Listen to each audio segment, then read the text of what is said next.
Hello friends. Last मैंने एक video upload किया था आर्टिकल्स के रिगार्डिंग। उसमें आपके लाइक शेयर एंड सब्सक्राइब देख के मैं मोटिवेट हुई हूँ और आज एक और नया वीडियो लेके आपके सामने आई हूँ।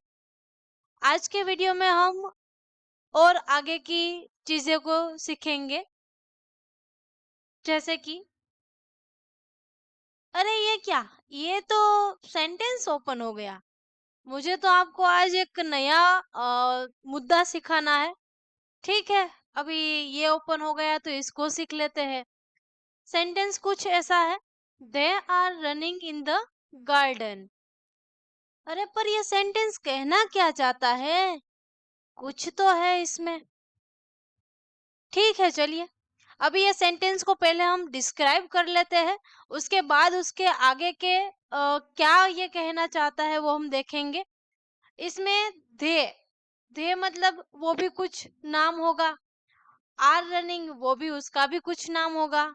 इन का भी कोई मतलब है, धी का भी कोई मतलब है, गार्डन का भी कोई मतलब है। मतलब ये छोटे छोटे पार्ट मिलके एक सेंटेंस बन रहा है। मतलब पार्ट भी हो गए तभी वो सेंटेंस पूरा कन्वर्ट होगा।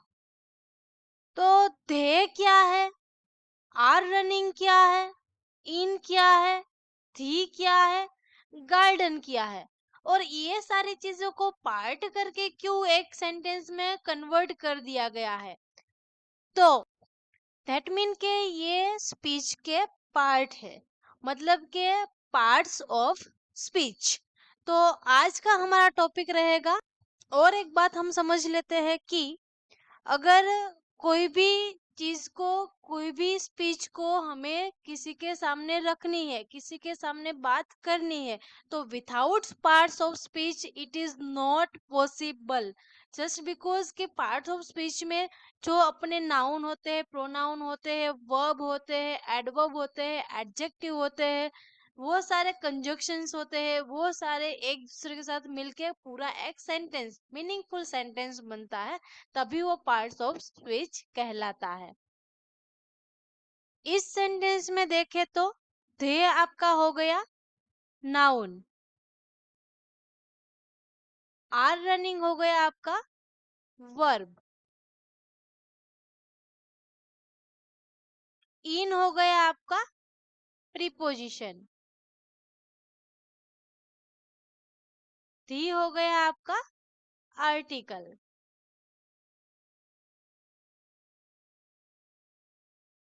और गार्डन हो गया आपका ऑब्जेक्ट। जैसा कि हम जानते हैं, अगर कोई भी छोटे से छोटा सेंटेंस ले ले तो उसमें थ्री चीजें होनी अनिवार्य है। एक होता है उसका नाउन, जैसे कि यहाँ राधा है।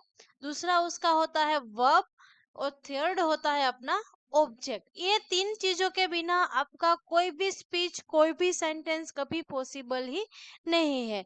तो फ्रेंड्स, कुल मिला के हम देखें कि पार्ट ऑफ स्पीच क्या क्या है और कौन कौन से है, तो टोटल 8 है।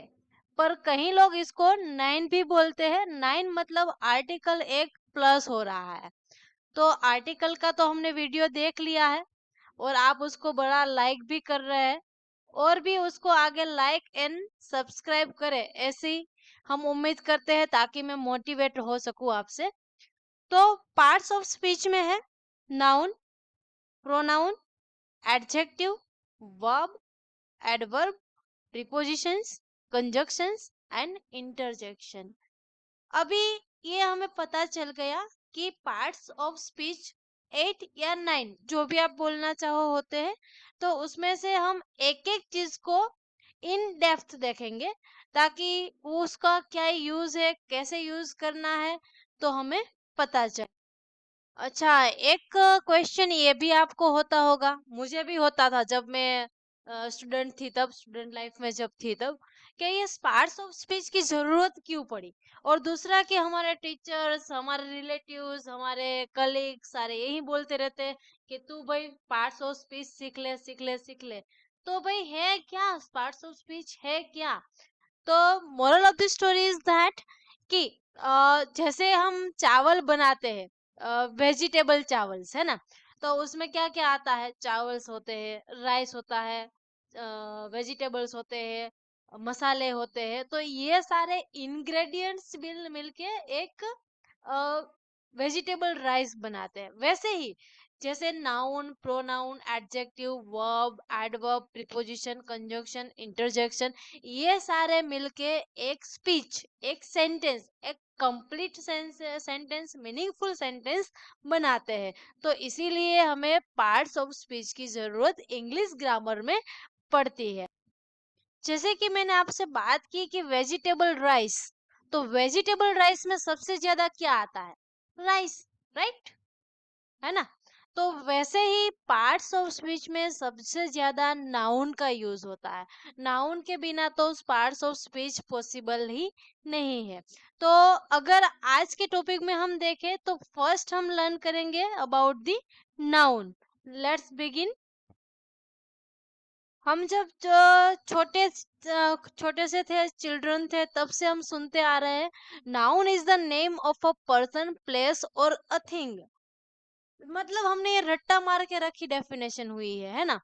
तो पर ऐसा क्यों? नाउन को name is the person, place और थिंग क्यों कहा जाता है? अगर इस डेफिनेशन को हम इन डेप्थ देखें तो अ पर्सन, प्लेस और अ थिंग, इसके अलावा आई डोंट थिंक के यूनिवर्स में और कुछ है। जहां पर भी देखो, अ पर्सन मतलब व्यक्ति, लोग तो रहेंगे, पीपल तो रहेंगे ही।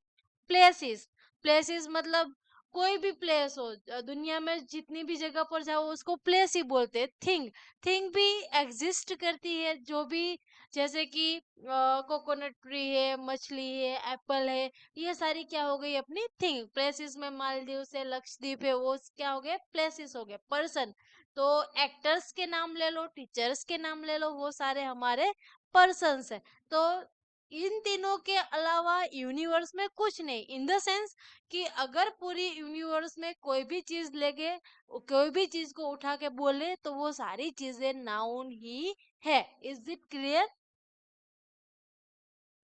देखिए यहाँ पर, ये एप्पल, तो वो भी एक नाउन हो गया। फिश, ये भी एक नाउन है। ये बीच, ये भी एक नाउन है।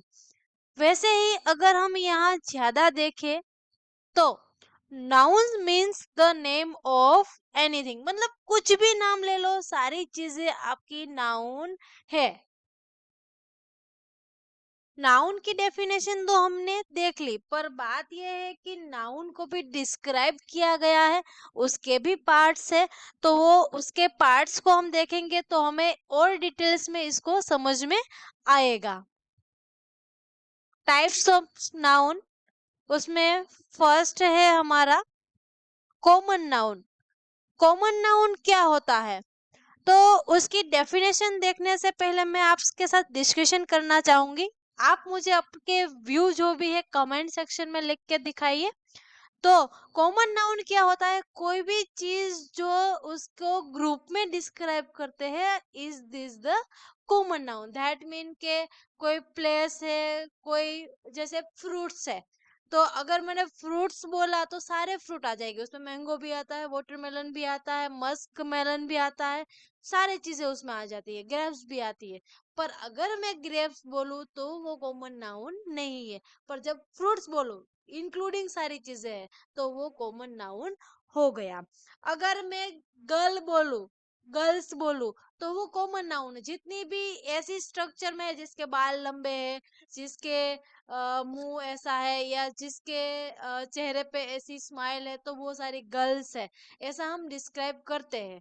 पर जब तक उसका नाम नहीं आता कि पर्टिकुलर वही गर्ल, तब तक वो कॉमन नाउन है। कोल्ड ड्रिंक, तो कोल्ड ड्रिंक तो सारे होते हैं, माजा भी कोल्ड ड्रिंक है, पेप्सी भी कोल्ड ड्रिंक है, थम्स अप भी कोल्ड ड्रिंक है। तो ये सारे कॉमन नाउन हो गए। क्या? कोल्ड ड्रिंक, कोल्ड ड्रिंक के अंदर सारी चीजें आ गई है। पर अगर मैंने पर्टिकुलर नाम लिया कि मुझे थम्स अप चाहिए, तो वो आपका कॉमन नाउन नहीं रहेगा। कॉमन नाउन की डेफिनेशन देखें तो it is the common name given to a person, place, item और a thing. It start from capital word only while appearing at the beginning of the sentence. यहाँ पर ये clear हो रहा है कि जब हम कॉमन नेम हम किसी पर्सन को, प्लेस को, आइटम को और थिंग को देते हैं तो उसको हम कॉमन नाउन बोलेंगे। हमें ये रट्टा नहीं मारना है, इसीलिए मैं आपको इतना डिस्क्राइब कर रही हूँ ताकि ये आपके समझ में आ सके, आपको इजीली याद रह सके। It starts from capital word only while appearing at the beginning of the sentence. इसका जब भी ये बिगिनिंग मतलब बीइंग अ नाउन काम करेगा, बीइंग अ नाउन वर्ड के स्टार्टिंग में काम करेगा, तभी इसका जो फर्स्ट लेटर है वो कैपिटल आएगा, अदरवाइज इसको कैपिटल लिखने की जरूरत नहीं है।